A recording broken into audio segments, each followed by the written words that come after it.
o'clock. The guilty verdict just handed up in the Jam Master Jay murder trial. I'm David Ushery. I'm Natalie Pascarella. News 4's Erica Byfield live outside a court in Lower Manhattan with these breaking details. Erica. That's right, Natalie. There are actually two defendants in this case. Both of them were found guilty on the two counts that are in this case. One of them related to a drug conspiracy charge and murder. The other one related to a weapons charge in addition to that murder. The person they are accused of murdering is Jam Master Jay. He is the prolific hip-hop DJ associated with the group Run DMC. Tell you this trial lasted about a month or so. There were some fireworks actually after this verdict was read inside the courtroom today. This happened today around 3:30 this afternoon. One of the defendants jumped up and he said, "Y'all just killed some innocent people," and then he shouted, "Get me out of here." As he was being escorted out of the courtroom, the other co-defendant in this case, he yelled out, "I love y'all," addressing his family that was there in the courtroom. And then we heard many of his family members start yelling things back, like the jury didn't listen to the facts in this case. A woman yelled out, "That's my son." We started hearing, "Don't touch me." You all know he didn't do that. That is when the U.S. Marshals swooped in. There was some pushing, there was a little bit of shoving, and then they escorted all of those family members out of the courtroom. So it was kind of chaotic there at the very end. But again, this case revolves around the murder of Jam Master Jay. He was killed in October of 2002. He was actually in his Queens recording studio at the time. For years, the two eyewitnesses to this crime, they refused to say what they saw. Both Lydia High and Tony Rincon testified, though, at this trial. They told the jurors that they saw two gunmen that night. They say that Jam Master Jay's godson, Carl Jordan Jr., pulled the trigger, and Jay's good friend, childhood buddy, Ronald Washington, was the one at the door with another gun. High and Rincon's testimony obviously must have been quite an impact here on this jury. They said for a long time they didn't speak up and say what they knew at the time because they were scared, they were afraid for their lives. The federal prosecutors in this case ultimately charged three people in addition to Jordan and Washington. They charged a third man who's going to be tried separately. That person was also there at the scene, but they say he was just a decoy that night so that Jordan and Washington could slip inside that recording studio and kill Jam Master Jay. The prosecutor said all along they think the motive for this was greed and revenge because Mizell, that is Jam Master Jay's real name, Jason Mizell, cut Jordan and Washington out of a drug deal. So again, this jury made this decision, and just a short time ago, and actually right now, maybe it just wrapped up seconds ago, a family member of Jam Master Jay was here and he was speaking to the media. Here's what he told us. Jason himself was an amazing talent. Life ended far too soon. And I'm just glad that justice was served. So for most of this trial, he sat there right there in the front row, sitting probably the closest out of all of us to the jury. I was normally in the second or third row, and I saw him taking notes. He is one of two cousins who are here. That is because Jam Master Jay's immediate family, all of them are deceased. So he said he wanted to be here as representative for what is happening with this family. I told you about the chaos that happened in the courtroom. We have not seen those family members of defendant Jordan come out yet. We're waiting to see what will happen there. But again, very chaotic at the end. We're waiting to see what happened, and we are expecting additional speakers to come out and tell us about their thoughts on this case, and we'll bring you those interviews just as soon as we get them. Reporting live in Brooklyn, Erica Byfield, News 4, New York.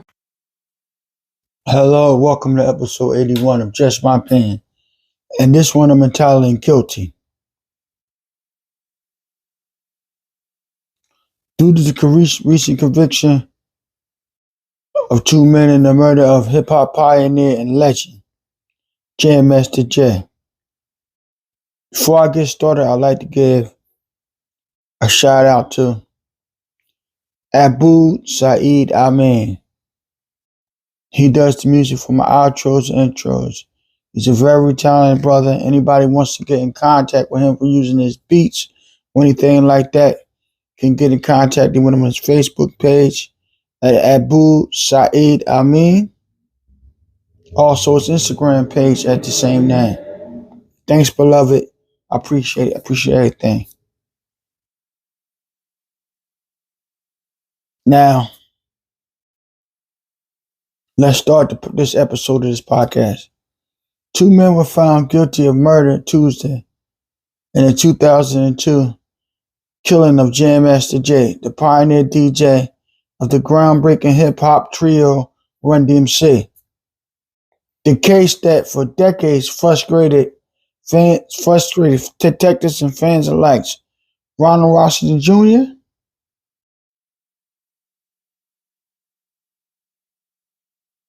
Ronald Washington is Jay's childhood friend, and Carl Jordan Jr., Jay's godson, was convicted of murder while engaged in narcotic trafficking and firearm related to the murder. Now this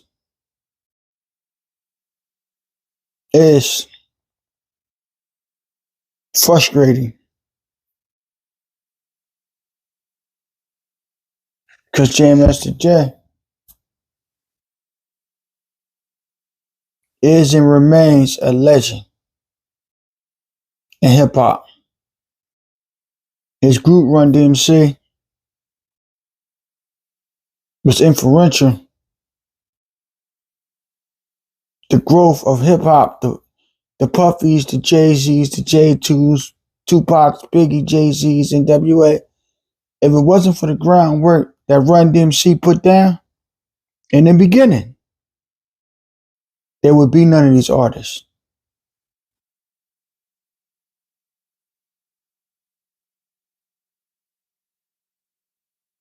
They the ones that set the trends and broke the records and established the foundation for hip hop today as we know it.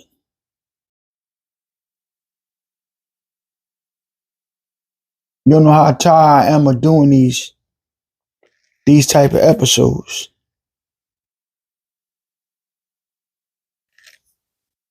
Justice Serve episode of my podcast and what y'all done. Episode 75.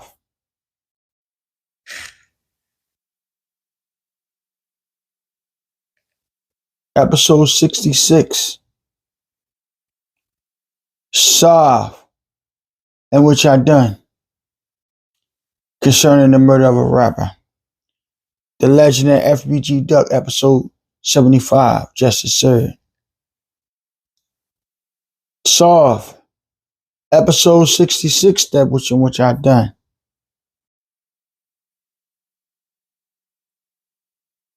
Concerning the murder of the legendary Tupac Shakur. Rest in peace.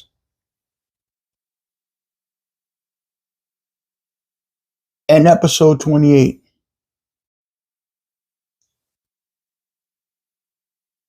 Deli Rap, episode 28.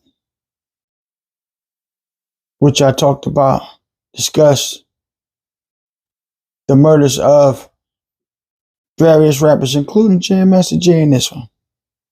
Various hip hop legends and rap artists. I'm tired of doing these things, people.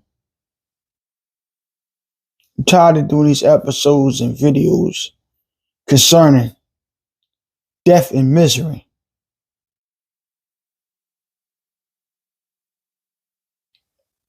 Dealing with our hip hop artists and legends.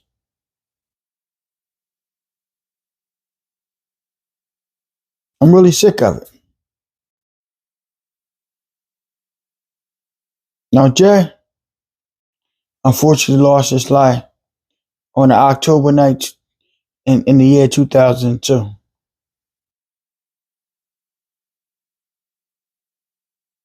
I don't care about the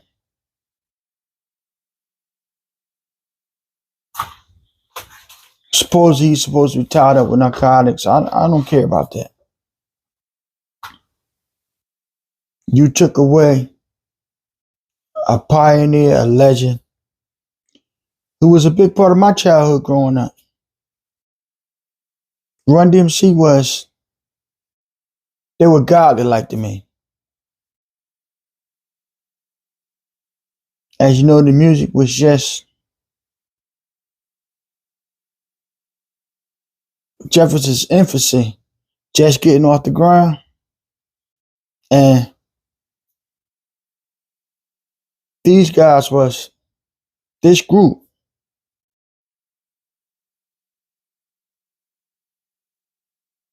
was like nothing that I seen up until that point. The fashion, the jewelry, the music, the women, cars, everything. And unfortunately, we lost Jam Master Jay at the age of 37.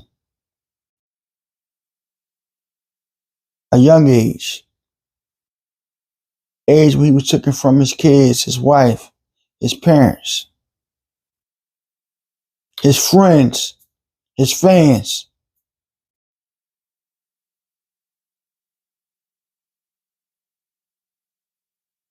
It's disappointing. It's frustrating. But let me give a shout out to NYPD Police Department, the FBI, because they never let the case go. They never let it die. They still fought and still went out their way to bring forth the people that did this to justice. This happened in 2002. 22 years later, these people are being convicted of his murder. So it was a lot of tireless and endless work put in by the law enforcement agencies. They didn't let it get swept under the rug and be a cold case and be forgotten.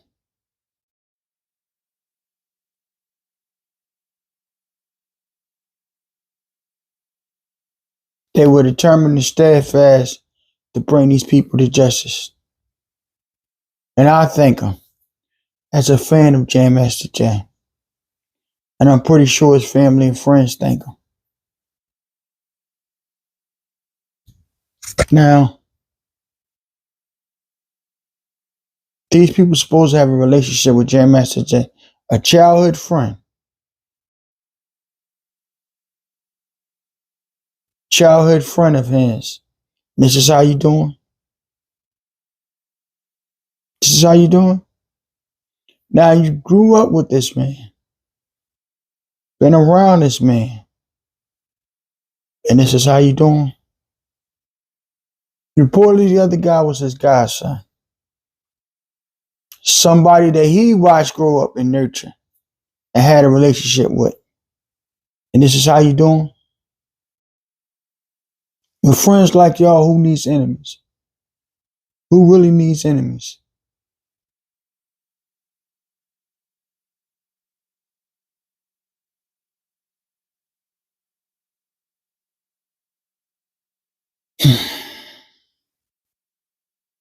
We gotta stop this. We gotta stop hurting each other and murdering each other.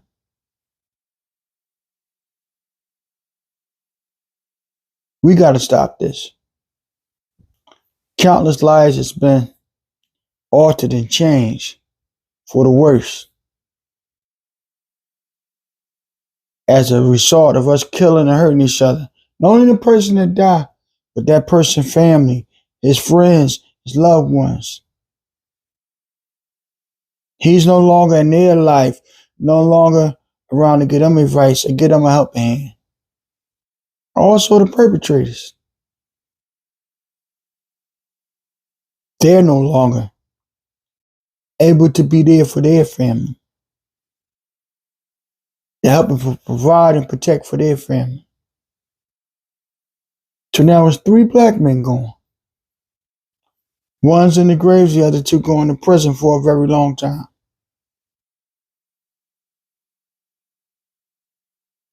Let's get together in unity. Let's not hurt each other.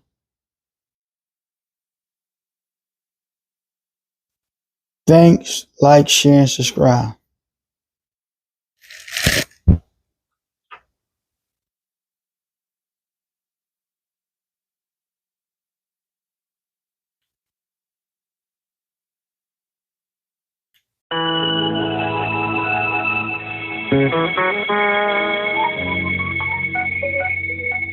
Abu Saeed.